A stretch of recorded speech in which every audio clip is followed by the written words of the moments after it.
She just drives officers." 4 words, and I watched them land in that courtroom like a verdict already written. I was still holding on to the idea that I could keep my face still, keep my hands folded, keep breathing evenly through my nose the way I'd been trained to do in vehicles carrying men whose decisions could end wars. And then, 6 weeks later, I was standing at Arrivals with a placard in my hand, watching a 4-star Admiral walk toward me, and when he reached out to shake my hand instead of just taking his garment bag, I saw the ink on the inside of his wrist, and every version of my life I thought I understood folded in on itself, like a house of cards touched by a draft. To understand how it came to this, you have to go back to a dinner table on a Tuesday in March, in a courtroom that smelled like carpet cleaner and old coffee, where a man who has never once had his hands on a steering wheel with someone else's life in the passenger seat looked a judge dead in the eye and told her my job was nothing. My name is Mara Voss, and for the last 6 years I have been a distinguished visitor driver for a joint military installation, which is a fancy way of saying that when a flag officer, a foreign dignitary, or someone whose Wikipedia page starts with general or ambassador needs to get from a runway to a briefing room without incident, I am the person behind the wheel making sure that happens. I went through background vetting that took 9 months. I trained in evasive maneuvers, route redundancy, and threat recognition alongside security details twice my size.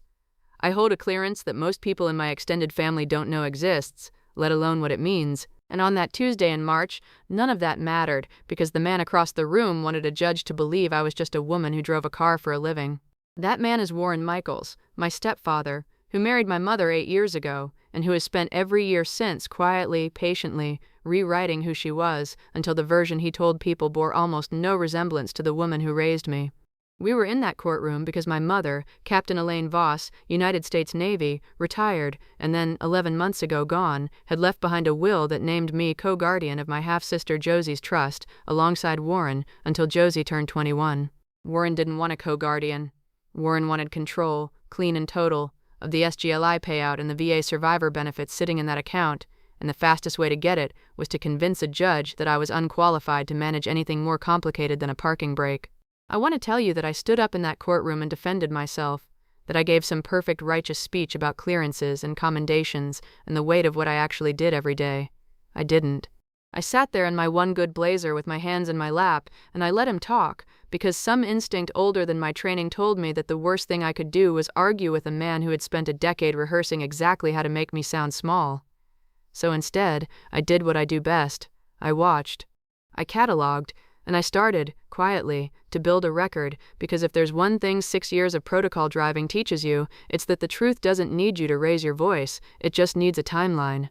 The 2 worlds I lived in during those years couldn't have been further apart, and the strange part is that almost no one in my family ever saw both of them at once. In Warren's telling, at every holiday dinner and every family group chat, I was the daughter who never really figured out what she wanted to do, the one who settled into driving instead of doing something with her communications degree. He said it gently, always, with that little downward tilt of sympathy in his voice that made it worse than an insult would have been, like he was disappointed on my behalf, like he'd made his peace with my mediocrity so I wouldn't have to. Meanwhile, on base, I was memorizing motorcade contingency routes for a 3-star general's visit to a facility that doesn't appear on public maps. I was the one they radioed when a foreign delegation's schedule shifted with an hour's notice and every second of exposure mattered.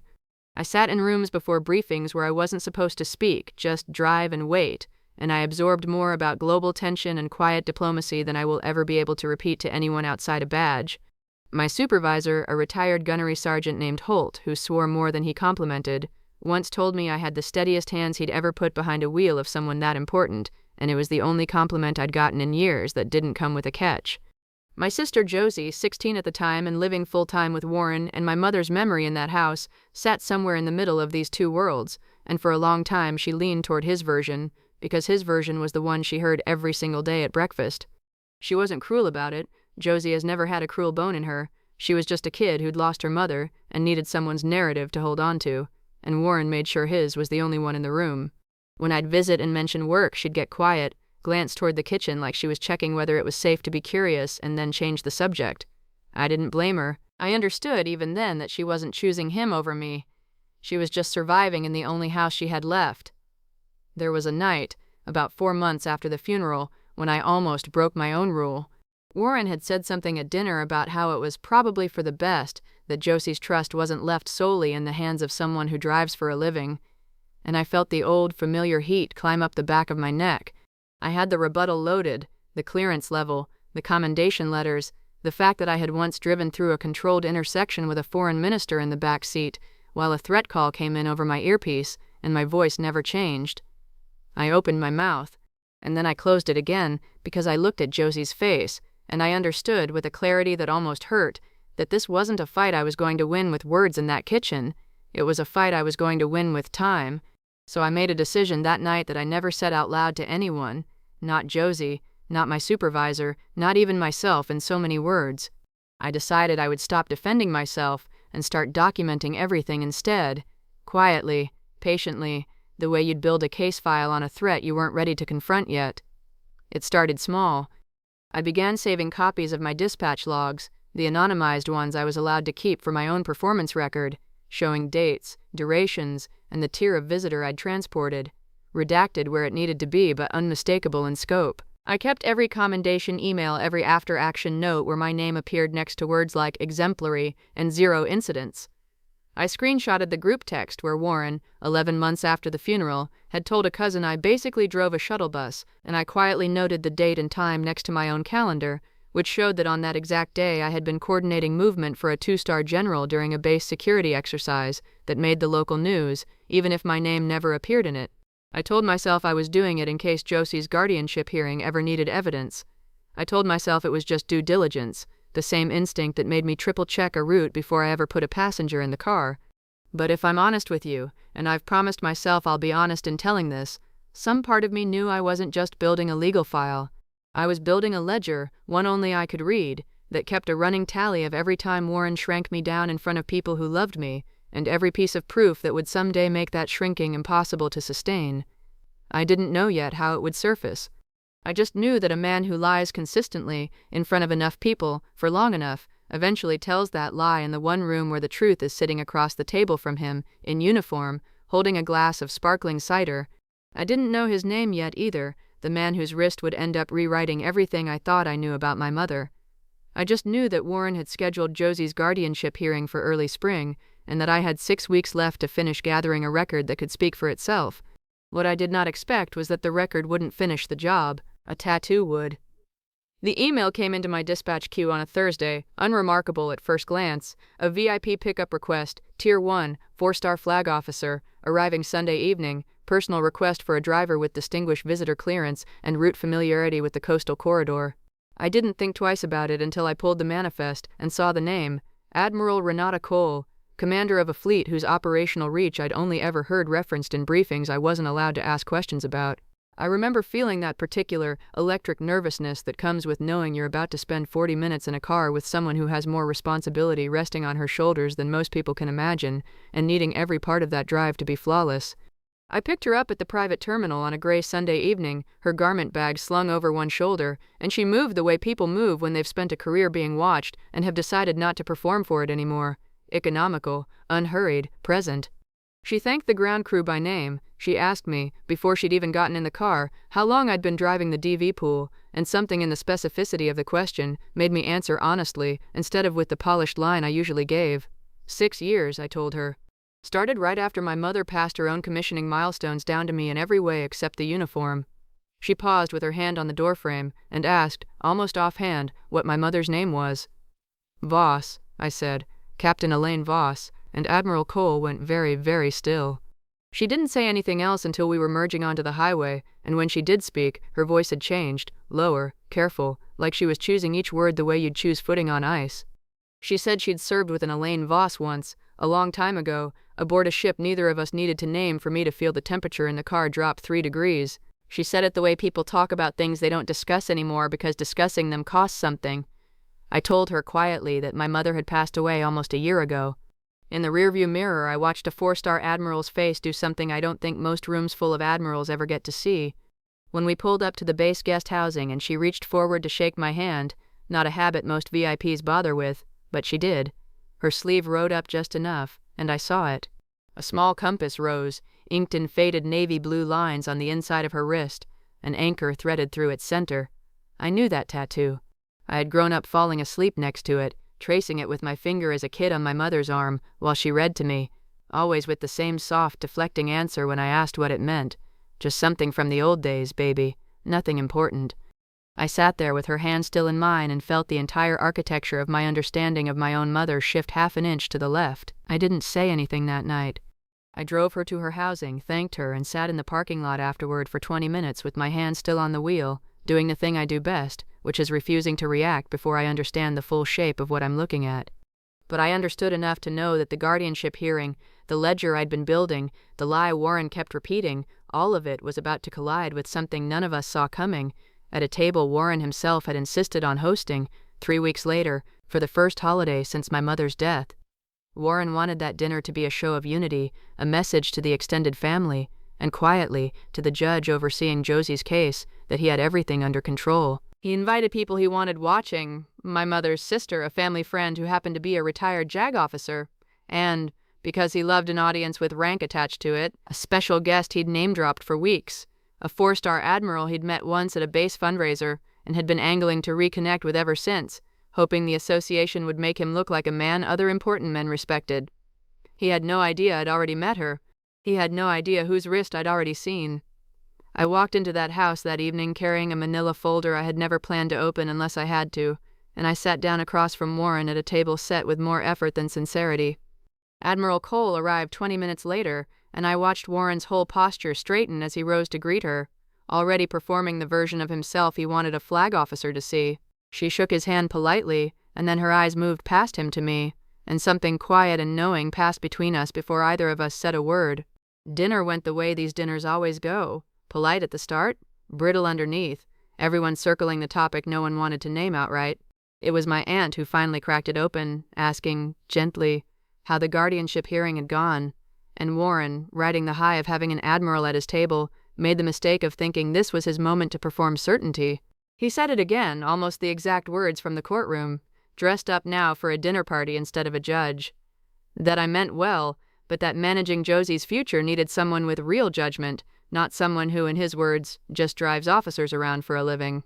The table went quiet in that specific way tables go quiet when everyone senses a wrong note but hasn't placed it yet. Admiral Cole set down her fork. She asked, with the calm precision of someone who has de-escalated far worse rooms than this one, what exactly he meant by that. Because as far as she understood it, the woman who'd driven her from the airport 3 weeks earlier held one of the tightest clearance tiers on the installation, had a record with her transportation office that her own aide had pulled and called borderline unbelievable for someone her age, and had, in fact, been personally requested for this weekend's visit by name. Warren laughed it off, said something about how it was just a driving job, nothing against her, and reached for his wine, and that was the moment I quietly slid the folder onto the table and opened it. I didn't raise my voice. I didn't need to. I laid out the commendation letters first, then the anonymized dispatch logs with dates that lined up, almost mockingly, with the exact days Warren had told relatives and coworkers I was figuring myself out. I laid out the screenshot of his message, calling me a shuttle driver, timestamped the same afternoon I'd coordinated a security exercise that had made regional news. And then, because the truth apparently wasn't finished with him yet, Admiral Cole spoke again, quieter this time, and told the table that she had served with my mother Elaine years ago, on a ship that had gone through an engine room fire that killed 6 sailors and nearly took the rest of them with it. 9 women had gotten out together, had pulled each other through smoke and steel, and had gone afterward to the same tattoo parlor in port, and gotten the same mark, so that no matter where their careers took them, they would always know who they'd been in that fire. She held up her wrist. I didn't have to hold up anything, because Warren already knew what my mother's looked like. He'd just never once asked her what it meant. In 8 years of marriage, he had never once been curious enough about the woman he claimed to know better than any of us to ask her about the mark she wore every single day.